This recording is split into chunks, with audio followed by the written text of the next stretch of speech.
I appreciate everybody taking the time to tune in. Just to remind you that the best way to find out about new episodes being uploaded so you can catch them as they premiere every Wednesday night at 8:30 p.m. Mountain Standard Time is to subscribe to our YouTube page. You can get to our YouTube page by going to youtube.com/C/Theron Reynolds Scary Movie. Again, that's youtube.com/C/Theron Reynolds Scary Movie. If you subscribe to that page, again, we will let you know when new episodes are going up. And in addition to that, if you'd like to join us for our watch parties, we do a watch party every Wednesday after the new episode, typically with a movie that's kind of surrounding with the episode we're talking about. And then every Saturday, we do our Scary TV watch party, where we bring in a bunch of TV shows from the good old days. They're a little bit on the scary side. And we watch all those together. If you want that information, you want to go to facebook.com/group/T Scary Movie. It's your best way to find out when we're doing these watch parties and any other jokes, memes, posts, questions that I might have for y'all as well. All right. So, I was scheduled to come on and talk to y'all about the rest of The Stand, the new adaptation of the Stephen King classic on CBS All Access. But y'all, I have tried to talk about The Stand a few times in recording this. I've started and stopped the episode about 6 times at this point, and I just can't get myself to talk about it. I did not enjoy it, folks. That is the best thing I can say. That is the easiest way and the nicest way for me to put it, is that I did not enjoy The Stand. Back in January, I talked about the first 4 episodes.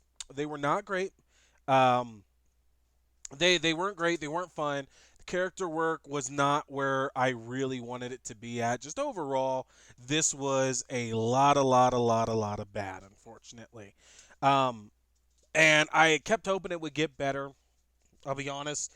Episodes 5 and 6 were actually pretty good, and that's because they had like a lot of action in them. So it was very easy to enjoy those episodes. But the problem is that they didn't keep with that momentum. After 6, 7, and 8 were pretty big letdowns. I was left feeling the same way that I felt when I came into this, which was I'm not getting enough information on these characters. I feel like I barely know them at all. And the flip of that is there's not really a lot of action for this to fall back onto. So, I'm not getting character exposition. I'm not getting anything out of this at all. And unfortunately, um, yeah, it didn't improve at all. It didn't improve.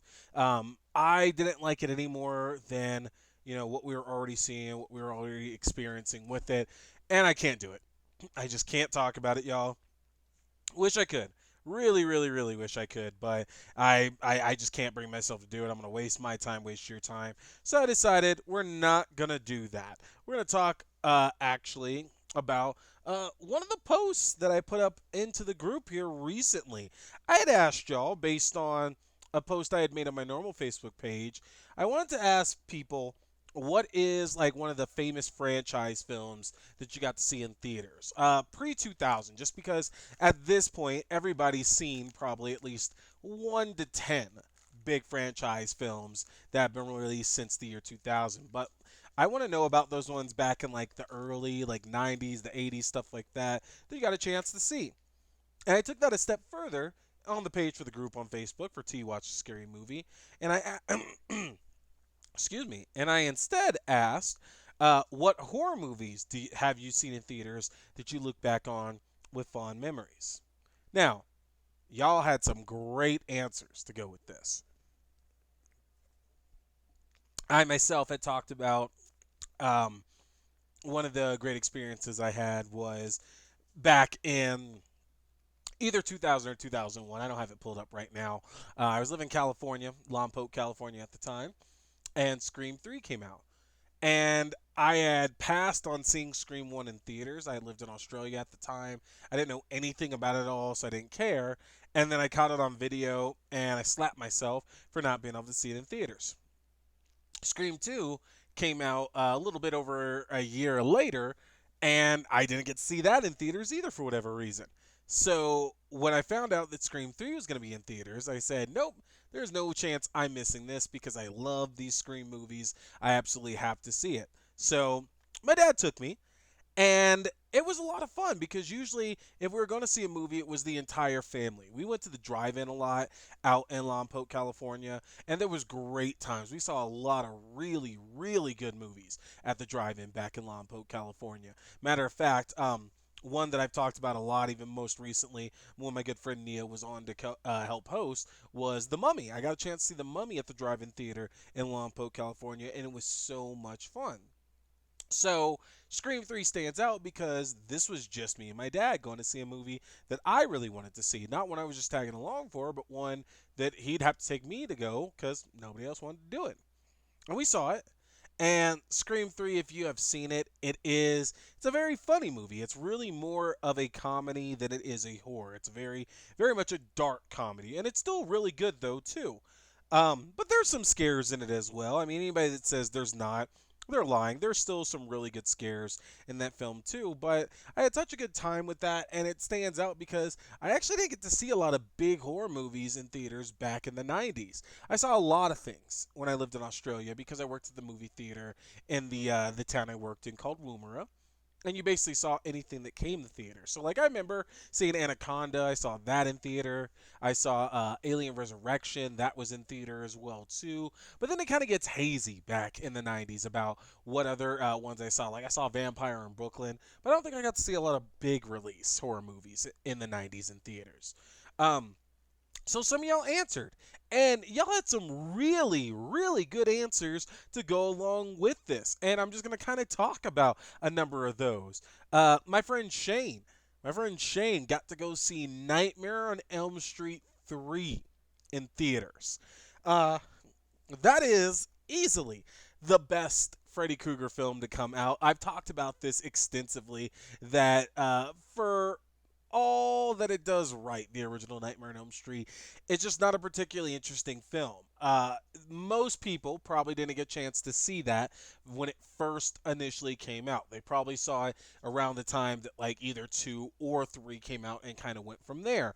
Or if you're in my age group, you saw it after probably like parts 5 and like Wes Craven's New Nightmare came out, and then you went back and saw them all.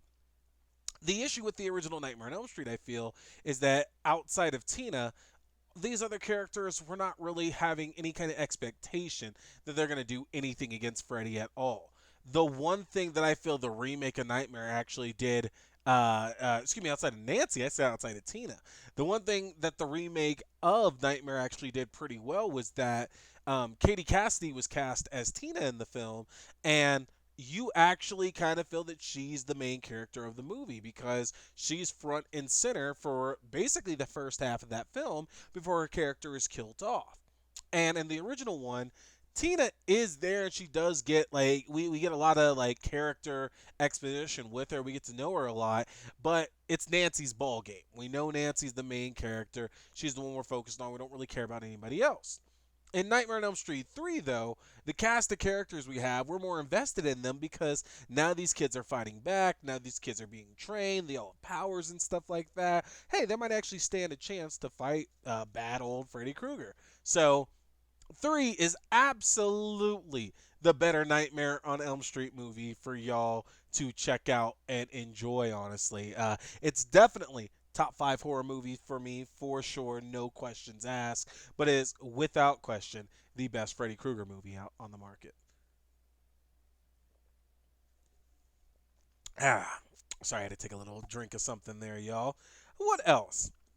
My good friend Mr. Benjamin Costigan brought up the fact that we got to go see Resident Evil back in, I want to say 2002, 2003 at the absolute latest. We saw that here in Aurora, Colorado, and his dad ended up taking us because we couldn't sneak in. Basically, and I don't know how many theaters still were doing this really before the pandemic, but about 20 years ago, maybe a little less than that, obviously, as I'm talking 2002. But, around 20 years ago, the way it worked in the theaters was that if it was a rated R film and it was a Friday or a Saturday night, they would typically have an usher posted up at the entrance to that theater just to make sure they were checking ticket stubs so people who weren't supposed to be getting into it weren't getting in. A la high school kids, middle school kids, who would always try to sneak in, because that's the way it really worked out. Was that all right? You buy a ticket for whatever other piece of crap was out at the time, and then you just go and sneak into the R-rated film. I know a lot of animated films and cheesy kid teen movies and stuff like that. Probably did much better than they should have because 2000s were ripe with like just bad horror films that kids would easily buy tickets to something else just to go and see. So I do remember seeing Resident Evil with my friend Ben. That was such a good time. Um, and we were both still in high school, both still playing the Resident Evil games. They were still coming out at that time as well too. So we were so linked into it. It was a great, great experience. Nia. Nia mentioned that she saw The Ring. She actually got a chance to go see The Ring in theaters. And I don't remember if I saw that in theaters. Now, I feel that I did because that sounds like a movie that me and Ben would have went and saw together. So I'm pretty positive that I went and saw that in theaters. And I'm not a fan of that movie either, honestly. I I don't know. My issue with it is that I'm not a big fan of like the Japanese adaptations, like The Ring or like The Grudge. There are some good ones that have turned out, but as a whole, the whole like ghost haunted house movie being brought over from Japan and then just adapted, I don't really flock to those a lot. So both this and like The Grudge, which came out around the same time, did absolutely nothing for me. I didn't really find them scary. The fun thing about it was that that's when my age group at the time was making it was easy to like make jokes off of that, like you prank call your friends and stuff. It's like 7 days, and that was super fun. And then Scary Movie was mocking that at the time too, and Scary Movie 3 is hilarious, and they do a really good mashup of this. But The Ring wasn't too good, honestly. And it's funny because Nia, you said that y'all left the theater ultimately or utterly wigged out because it was a full moon and somebody kept calling you from an unknown number, which ended up being your aunt. And that's funny. That's really funny to have an experience like that because yeah, that would definitely make it scary. But I did not enjoy The Ring, honestly. Didn't really get scared by it. I didn't care too much for the story. It did nothing for me, honestly. But I'm glad you got a chance to go see it. That's super, super awesome. My friend Marcus, he mentioned that he saw Signs in theaters. Oh, Signs was an event. That was absolutely an event because if I'm remembering correctly, and y'all will have to correct me in the comments, obviously, if I'm not right about this, but nobody really saw M. Night's Unbreakable. Okay, a lot of people have seen it now, but back then, a lot of people had not seen Unbreakable. Then The Sixth Sense came out, and The Sixth Sense was huge. And actually, I think I'm mixing those up. I think it was The Sixth Sense first, and then it was Unbreakable. So people saw The Sixth Sense was this big Oscar film and everything like that as well too. The ending, I see dead people. Bruce Willis is dead, and it was huge for him. But then Unbreakable came out, and it came out in 2000 when we weren't really into the superhero movie just yet. Like, we had gotten Blade, we had gotten X-Men, we had gotten the first Spider-Man and everything like that. But realistically, we weren't really in the world that we were even just a couple of years later with the amount of superhero movies that were coming out. So this wasn't really received well. So I feel that Signs came out and people had this very, very big expectation on him to deliver a film that was going to live up to what The Sixth Sense was, because people felt at the time that Unbreakable didn't do that. Now we know Unbreakable is a fantastic film, and of course it lived up to the hype, but a lot of folks didn't think that. So Signs comes out. And it's an alien movie, but we don't get to see the aliens. Like I don't even really remember the marketing for it, honestly, because you have to consider this movie is 20 years old next year, which makes me feel old as hell. But Signs is 20 next year, and I want to say I remember them showing the crop circles and stuff like that, and people making a lot of jokes out of it. But I got to go see it. I'm pretty sure again this is one I got to see with Ben, but I also saw it on a date with a girl as well too. And man, both times I saw this in theaters, I remember people being so freaked out when the aliens showed up on screen. Like they show the footage from like the birthday party or whatever it is, and the aliens in the background, and people were spooked just because it's not like that alien design was something completely different. It's very reminiscent of a lot of previous designs we've seen in other movies and stuff like that. But it was just the way it was shot because it's supposed to be a very realistic movie. We're not like some big in space movie. They're not invading and there's the big gun battles or anything like that. It's not War of the Worlds to where they're in their ships attacking the Earth. It's just these aliens are here. And man, Signs was scary as shit, man. Like, not so much these days, but Signs definitely was scary, man. When they start boarding the house up and the alien hands are under the door and everything, I am not about that life at all. What else? What's some other good ones? My friend Josh. Josh got to see Predator in theaters, which had to be amazing just because, that's when Arnold is just in his heyday with all like that. Terminator's out, Conan the Barbarian. He just had all these films out, and this is still before we start getting good comedy Arnold as well, too. So the fact that Josh got to see that in theaters, that's incredible. He wasn't able to tell me whether or not he knew it was about this alien bounty hunter. And I only asked that because, again, if you've seen Predator, the first Predator, you know that not the first half, but the first quarter of the film definitely sets it up to be something completely different. Yes, we get glimpses and we get like an idea that something else is out there, but up until what's his face gets killed, we're still relatively like think of this as some kind of war movie at that point. What other ones? Oh, my friend Natalie had mentioned House of Wax, Boogeyman, and A Quiet Place. Ugh, A Quiet Place. Such a phenomenal film. Who knew that Jim from The Office was this talented? He's done movies and everything, and obviously he worked on The Office for years, and he has his other shows. But the fact that he wrote and directed such a great movie this time out. Jordan Peele was able to do it on his first go with Get Out, and we didn't really expect that. We knew he was a comedic actor, a comedic writer, working on Mad TV, working on Key and Peele, and we didn't really know what to expect here out of John Krasinski because it's not like anybody any ill will towards him, but outside of The Office, most folks, I'm sure, and I hate to say it, but didn't really pay him much attention. And A Quiet Place comes out, and it's just this monumental sci-fi horror film.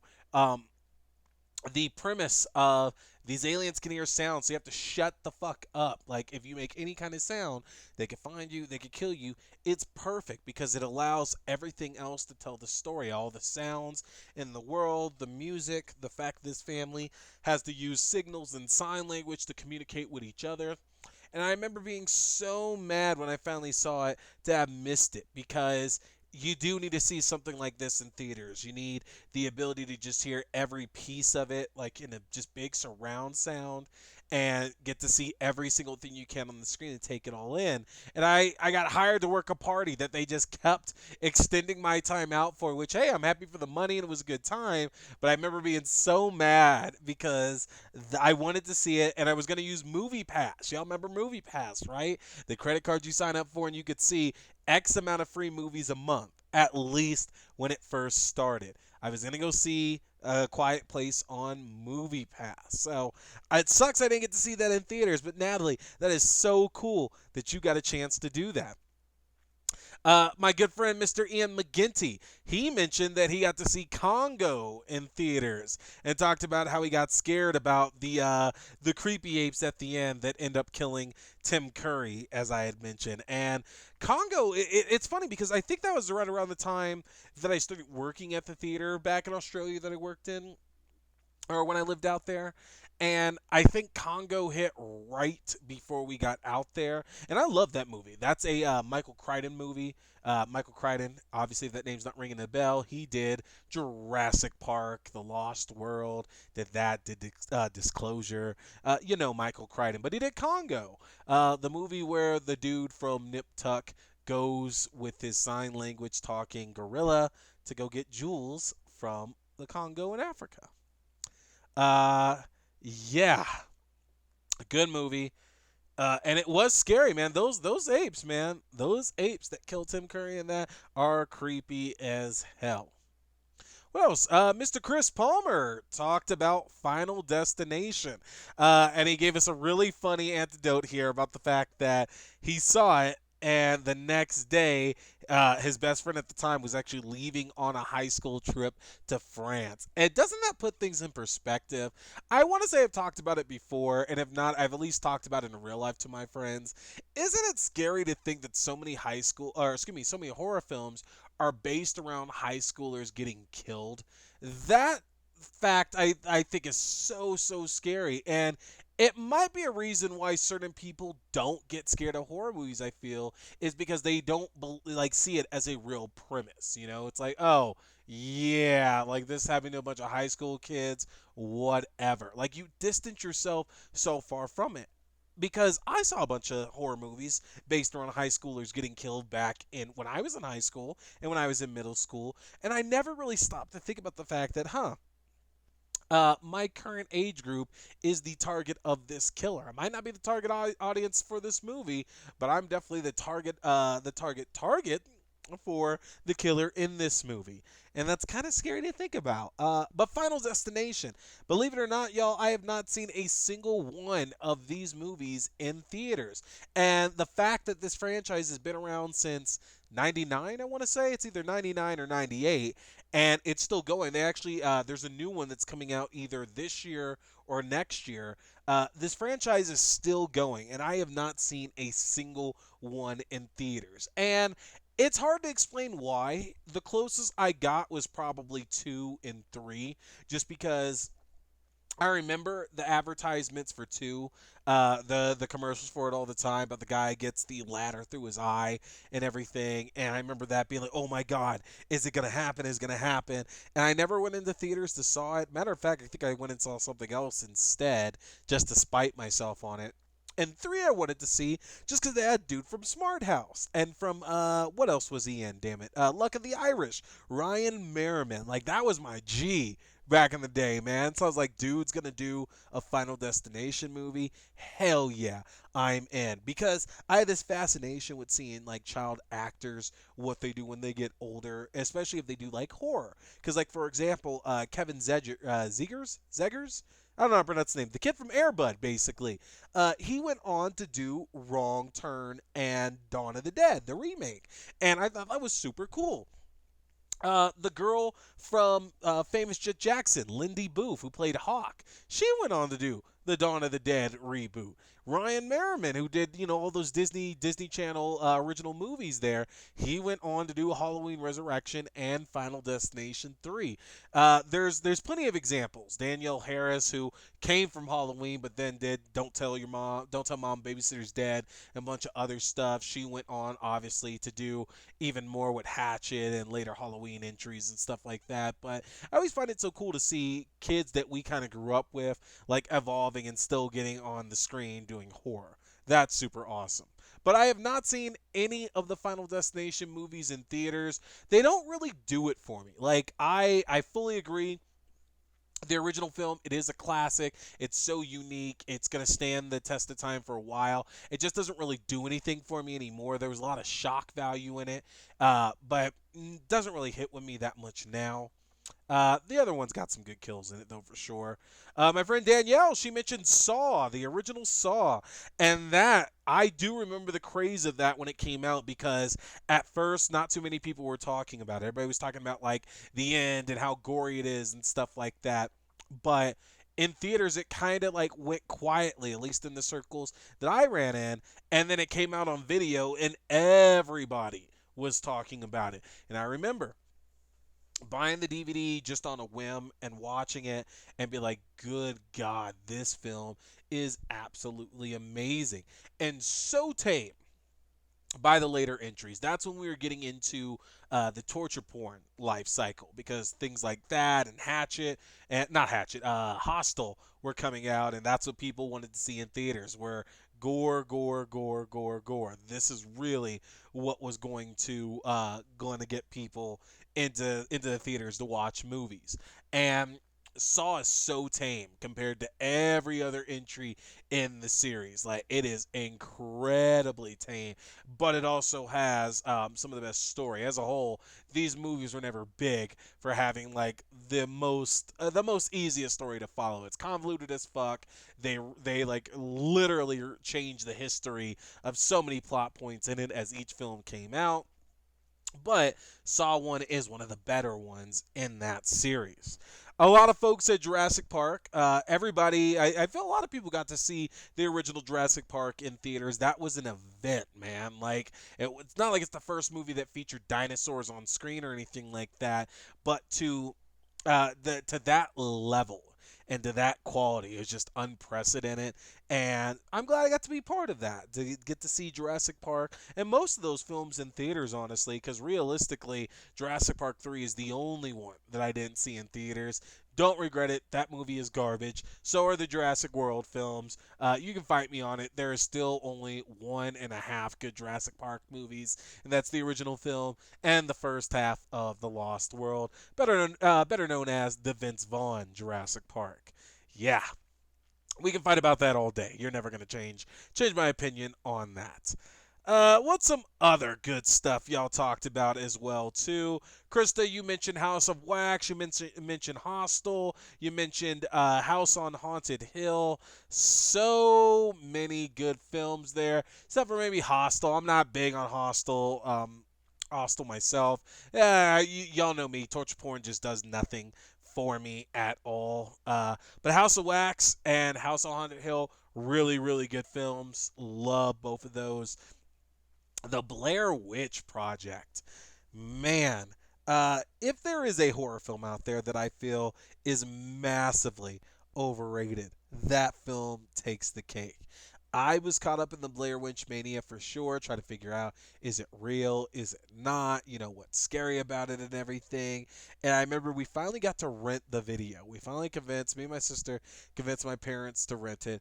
And it was so boring, man. Like, um, I get it. Like, maybe you need to see it again as an adult to get the tension. I've watched it. It still didn't do shit for me. But it's just not that much of an interesting film. Like, you're really breaking down these three people slowly going crazy and like just them dealing with their sanity, and not much else when shit kind of breaks down at the end of the film. Honestly, I didn't really find it that entertaining. Blasphemous to say, but I did find both sequels that were produced to be much more interesting. Even though Book of Shadows is a really, really bad film, I thought both that and Blair Witch were better than that original film.